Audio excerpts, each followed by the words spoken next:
Day 2 in Batangas, while getting everything ready for a relatives coming all the way from Cavite. Umaga pa nga lang ay sumamba na kami para diretso na palengke para sa aming paghahanda para sa aming bisita.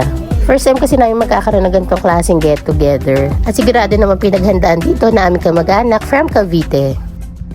Sama ni Ellie. 2,000 challenge tayo guys. Kailangan makabili tayo ng 20 pieces na tilapia ha.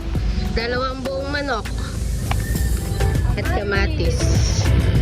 Dito tayo sa pamilihan ng Tuy, Batangas.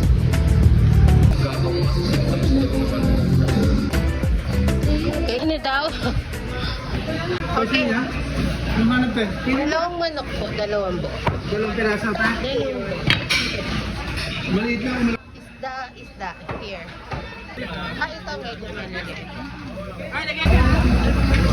20 pieces sa katamtaman.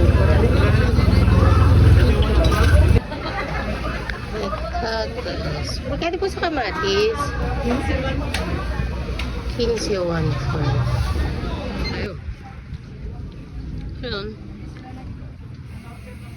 Tugtog muna kami. Dito sa bayan ng Tuy. Laging merong tugtog, after palengke, lampiang gulay.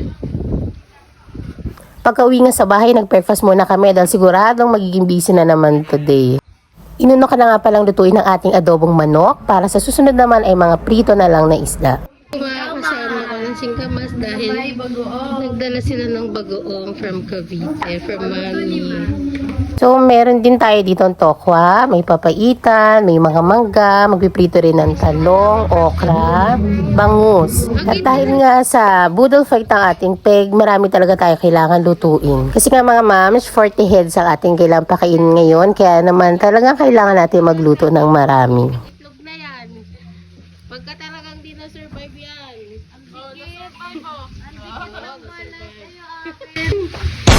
Dalawa na hindi nasusurvive ko ah. Ikaw wala pa. Hindi na-survive na ako kinakain.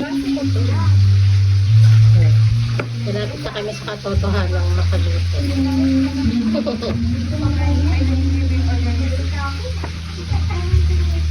At natuwa nga kami dito sa bangus na dala nila from Cavite. Sobrang laki niya talaga. Alam mo yung sa isang buo kaya siyang mag-cut ng 8 pieces.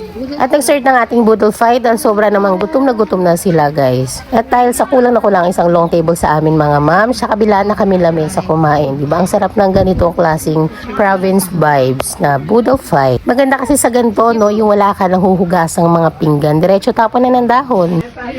So guys, ngayon pupunta kami sa ilog. Magsuswimming kami. At dahil nga sa trip namin magpa-cute mag-ina, ito pa nagpa-cute talaga kami dito sa aking vlog.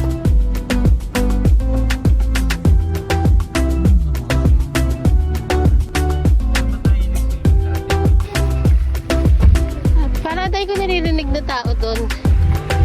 Kasi dito na tayo. Barangay Ginhawa River. Tayong mangitim.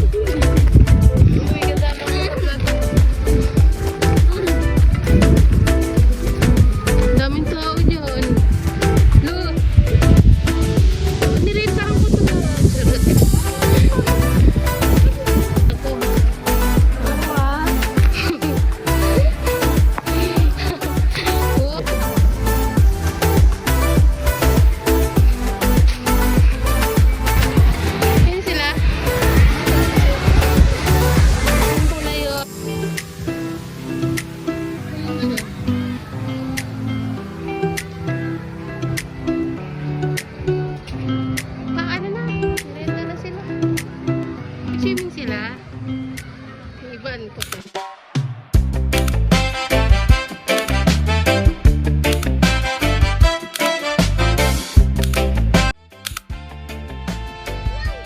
And that's all for today mga moms. So thanks for watching and God bless everyone.